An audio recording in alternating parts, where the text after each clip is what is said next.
तमाम बड़े बड़े अफसर एलजी साहब के साथ 3 फरवरी को उस जगह दौरे पे थे। उसके बावजूद किसी ने सुप्रीम कोर्ट में ये बात नहीं बताई कि एलजी साहब वहां पहली बात तो 3 फरवरी को गए थे और वहां पे पेड़ों को काटने के आदेश एलजी साहब द्वारा दिए गए।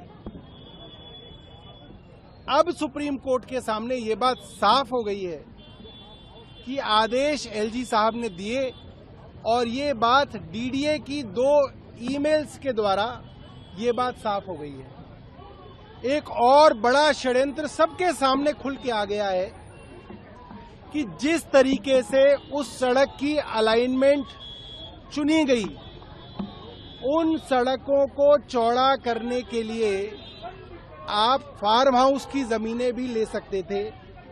हर फार्म हाउस की करीब 5-10% जमीन वो ना करके फार्म हाउस वालों को फायदा पहुंचाने के उद्देश्य से जंगल के यानी कि रिज के पेड़ों को काटा गया और फार्म हाउस वाले लोगों को फायदा पहुंचाया गया। ये बात भी बिल्कुल साफ हो गई है। यूटीपैक की डिजाइन आज भी यूटीपैक की वेबसाइट पे पड़ी हुई है, उस पे देख सकते हैं कि इसके अंदर भारी गड़बड़ी की गई है।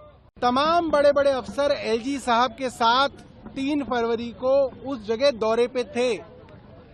उसके बावजूद किसी ने सुप्रीम कोर्ट में ये बात नहीं बताई कि एलजी साहब वहां पहली बात तो 3 फरवरी को गए थे और वहां पे पेड़ों को काटने के आदेश एलजी साहब द्वारा दिए गए।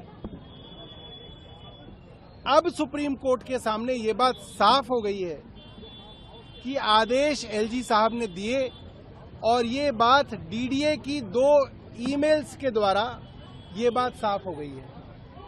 एक और बड़ा षड्यंत्र सबके सामने खुल के आ गया है कि जिस तरीके से उस सड़क की अलाइनमेंट चुनी गई, उन सड़कों को चौड़ा करने के लिए आप फार्म हाउस की जमीनें भी ले सकते थे। हर फार्म हाउस की करीब 5-10% जमीन वो ना करके फार्म हाउस वालों को फायदा पहुंचाने के उद्देश्य से जंगल के यानी कि रिज के पेड़ों को काटा गया और फार्म हाउस वाले लोगों को फायदा पहुंचाया गया। ये बात भी बिल्कुल साफ हो गई है। यूटीपैक की डिजाइन आज भी यूटीपैक की वेबसाइट पे पड़ी हुई है, उस पे देख सकते हैं कि इसके अंदर भारी गड़बड़ी की गई है।